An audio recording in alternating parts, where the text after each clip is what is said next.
By 2025, the amount of fresh water available per capita worldwide will have dropped by more than 30% compared with resources available in 1995. Water withdrawal for domestic and industrial use will have soared by 50% since 2000 and by nearly 20% for agriculture. How can we continue to produce drinking water while easing the strain on water resources? Groundwater is a major resource for drinking water production. It provides the cleanest source of fresh water and is also the easiest to treat. In 2020, over 25% of the world's people will depend on groundwater for their water supply. However, the amount of water drawn from aquifers will far outweigh their ability to replenish resources naturally, with overuse leading to a severe drop in water tables and causing a number of problems, such as subsidence and deterioration in water quality. So where does the solution lie? Advances in research will allow us to replenish groundwater. Soil analysis makes it possible to identify aquifers that can be recharged using special wells. These wells can replenish groundwater with reclaimed water treated using state-of-the-art technology. As a result, the natural water cycle can be preserved in a sustainable manner.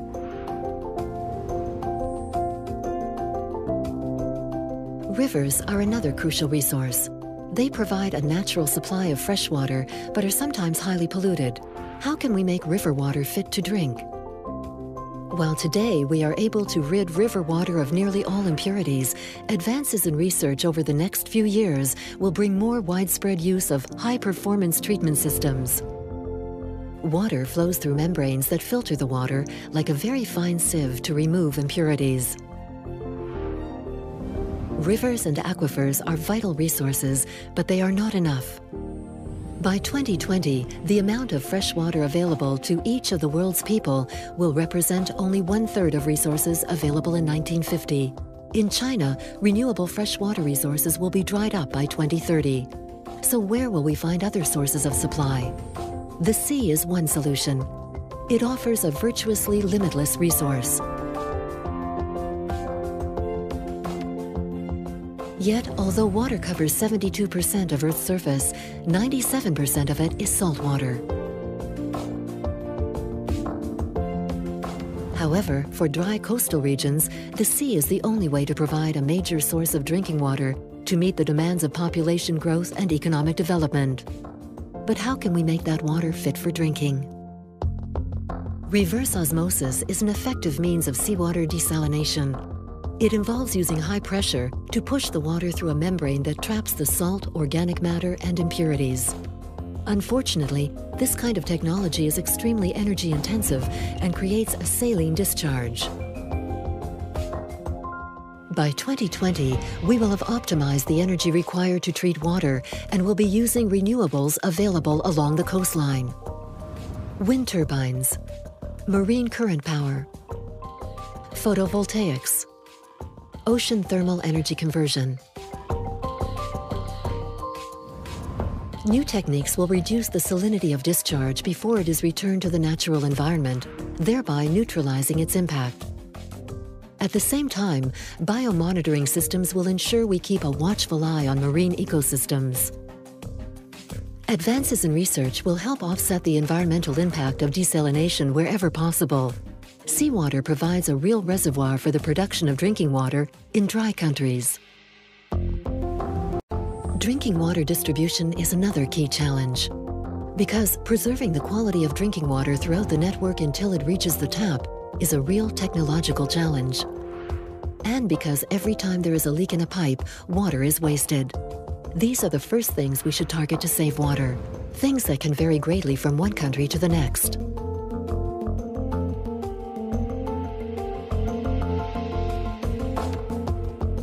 In 2020, advances in research will make it possible to effectively monitor leaks and the quality of water in the pipes.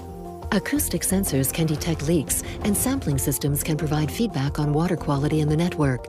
That will provide a real-time snapshot of changes in the flow and quality of water in the pipes. As a result, water will be delivered to homes complete with its own ID card, showing mineral content, conductivity, temperature, active chlorine content, pressure.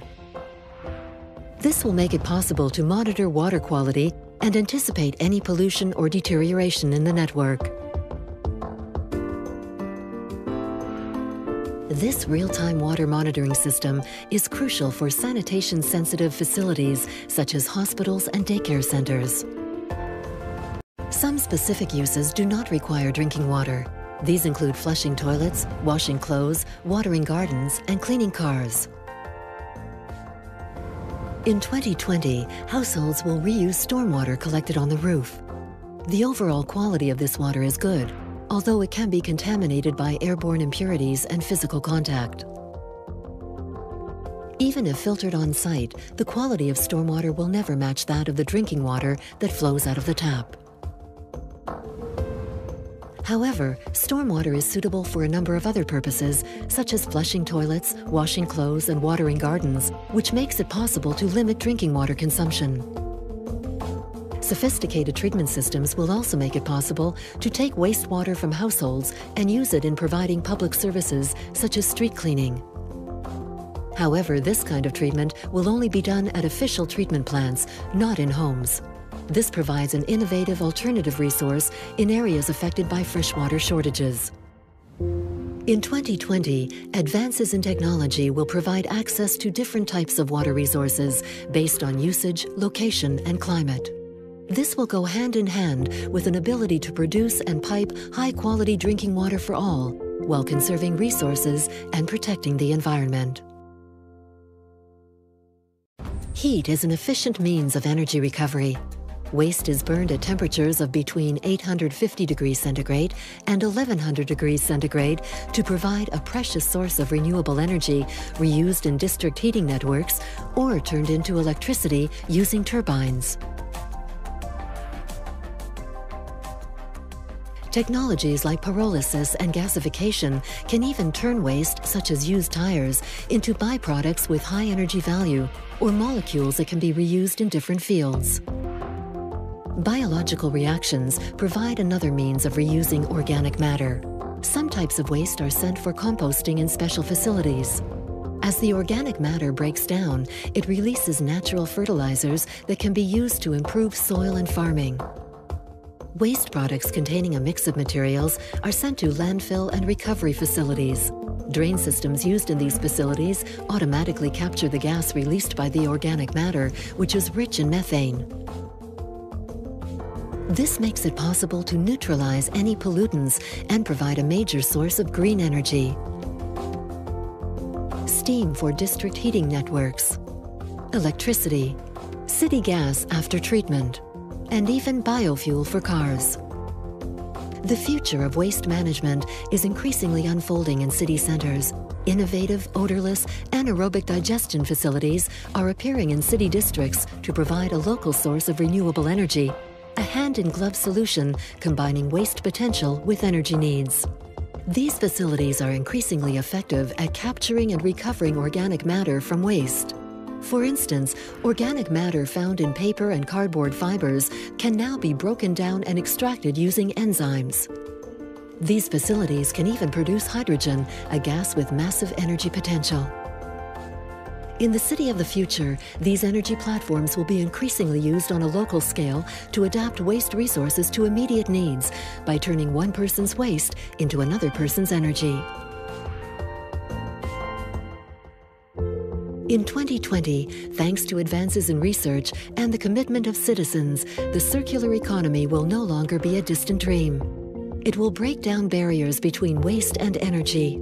Materials recovery and waste-to-energy solutions will turn the refuse from our cities into a significant, sustainable resource.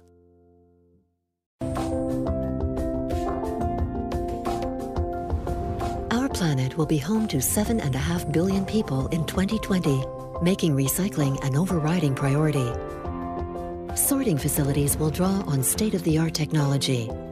Optical sorting machines using infrared or X-ray systems will identify waste materials and use computer-assisted solutions to separate even the smallest components. Paper, plastic, ferrous, and non-ferrous metals will then be sent to the different materials recovery units. However, modern society has also given rise to new types of waste, demanding a specific approach to recycling for devices like telephones, computers, MP3 players, and household appliances. These are collectively known as waste electrical and electronic equipment. By 2020, WEEE production will have risen by 200 to 400% in developing countries like China, India, and South Africa. Devices like these contain precious raw materials such as europium, neodymium, and other rare earth elements, which are highly prized metals used to make many alloys in areas such as the aircraft industry. China is home to nearly 1/3 of the world's reserves, but provides over 90% of global exports. Many waste products can also contain potentially toxic chemicals, such as the mercury found in batteries, cadmium, and lead. Faced with these new challenges, researchers will have developed new procedures and methods to extract and recycle these rare, complex components. The electric car boom has brought its own challenge with the need to recycle lithium batteries. Lithium is an element found in few places around the globe, and assessments of key reserves remain uncertain.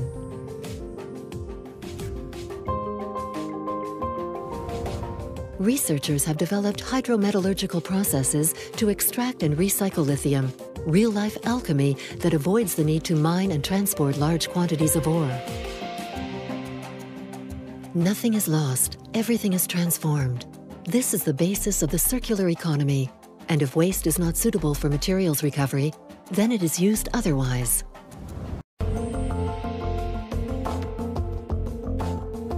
Reducing the impact of waste on the environment means reducing waste at the source. Smart sorting is then needed to optimize materials recovery. In 2020, new tools and systems will make it possible to empower more citizens to achieve this goal. We will be billed for waste based on weight. Local residents will have swipe cards, which they can use to deposit waste in different types of containers. These containers will be equipped with technology designed to calculate the amount of waste deposited and register the information on the card. This new approach will give people an instant snapshot of the actual cost of their waste based on its content. Residents will then receive an individual bill based on the weight and type of waste they have thrown away. In city centers, underground systems are already being introduced to automatically carry waste away. Residents deposit their refuse into different types of waste inlets. Powerful fans convey the waste to the collection facility a few kilometers away. The waste is then taken to the relevant container and compacted.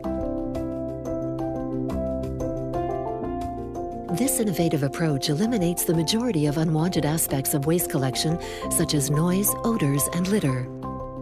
It provides more space in the city, reduces emissions linked to transporting waste, and operates around the clock. Systems such as domestic garbage disposal units provide a means of conveying organic waste from sinks to wastewater systems. Waste from underground collection units will be treated and reclaimed, with materials sent to the sorting and recycling facilities. These will be largely responsible for deciding the future use of waste. Aluminum cans, paper and plastic, leftover food, waste electronic equipment. Every year, the average American throws away 700 kilos of waste. In France, the figure is 400 kilos, nearly 250 kilos in China, and around 150 kilos in India or for a Kenyan in Nairobi. We produce 4 billion metric tons of waste every year on just 5% of the planet's surface. Fast forward to 2020. While natural resources are running out and the world's population is continuing to grow, we are throwing away unprecedented amounts of waste. This makes recycling and recovery a key technological challenge. In the city of the future, how can we turn waste into a resource to offset its impact on the environment and preserve the planet's resources? Rising to this challenge hinges on the use of innovative technology to improve waste management and recycling. Let's find out more about these new solutions central to their circular economy of cities. waste collection, materials recovery, waste-to-energy and waste recycling in agriculture.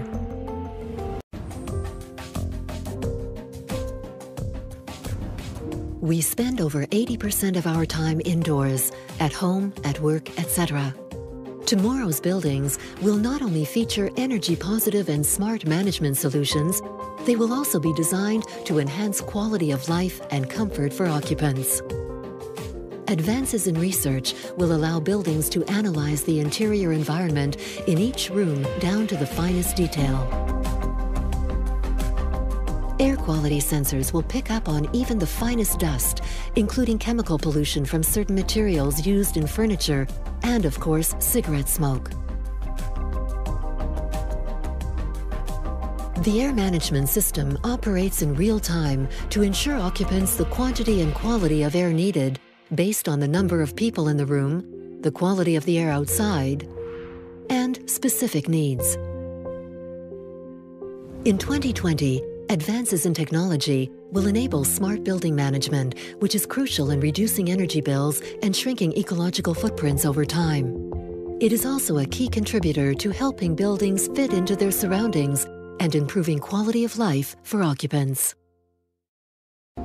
Buildings in 2020 will feature an array of smart solutions equipped with a host of sensors, communications, and information systems. They will adapt in real time to the needs of occupants, to their environment, and to the power grid. An aggregator will collect and manage the entire flow of electricity for a given area, including production and consumption. This smart grid allows individuals to optimize usage and manage resources intelligently, using off-peak times when prices are lower. A range of data is retrieved and sent to the building management system. The system anticipates a number of parameters, such as weather conditions, and can be controlled remotely in real time from a mobile device, such as a touchscreen tablet. Smart buildings can only reach their full potential with the help of their occupants. Amount of drinking water used, amount of stormwater and wastewater reused, amount of waste produced, source of electricity used. Residents have every detail at their fingertips. They can use smart meters and mobile control panels to better tailor consumption, pay bills, and even find the best route when traveling using the city's multimodal solutions.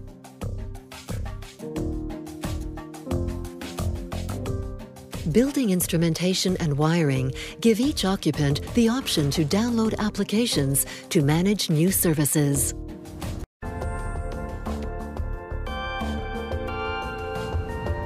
To meet their heating and electricity needs, buildings make partial use of the city's collective solutions. Yet they are also, to a certain extent, self-sufficient. In the city of the future, every new building will be energy positive, meaning they will produce more energy than they use. A minor revolution that will make buildings new contributors to the power grid. Individual wind turbines will be a major source of energy. And although they are less efficient than their conventional counterparts, spiral wind turbines have the benefit of requiring little wind to operate and can make more effective use of fluctuating urban airflow. Photovoltaics and solar thermal solutions are two other key methods of producing electricity and hot water. Solar panels can be attached to roofs, facades, and to supports that follow the course of the sun. Solar cells can even be built into the windows of buildings.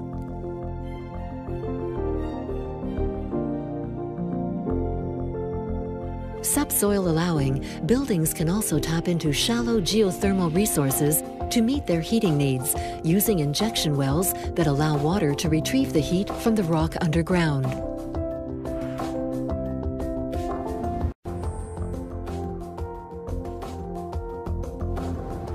While 1/4 of a building's environmental impact is caused by construction and demolition, 3/4 stems from actual building use. Eco-design and insulation are vital in reducing a building's ecological footprint and optimizing thermal mass, which describes a building's ability to maintain a given temperature irrespective of outside conditions.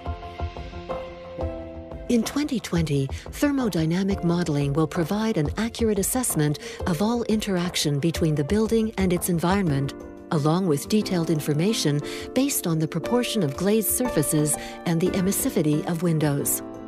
New buildings will be equipped with thermal phase change materials. These smart materials absorb heat in the walls during the day, then release the heat inside the building during the night when the temperature drops. This kind of intelligent management will make it possible to reduce the building's ecological footprint over time.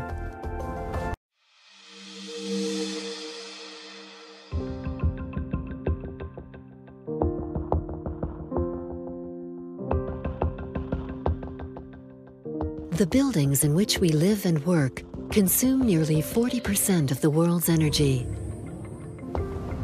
In the past 30 years, population growth and urbanization have led to a 30% increase in energy consumption. Fast forward to 2020, 60% of the world's population will be living in cities.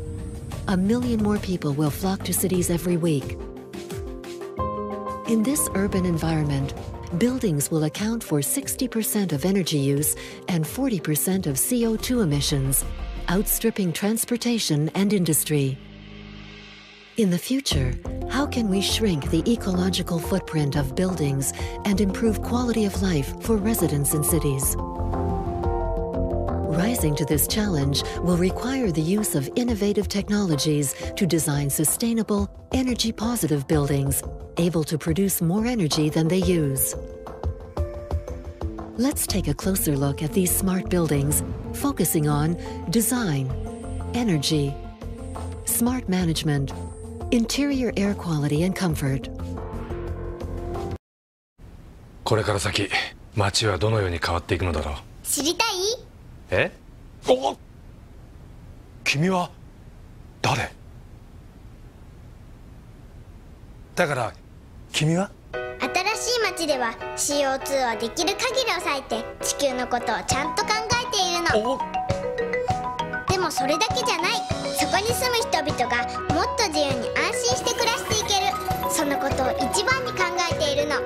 それがいわゆるスマートな次世代都市というわけ。スマートな次世代都市か。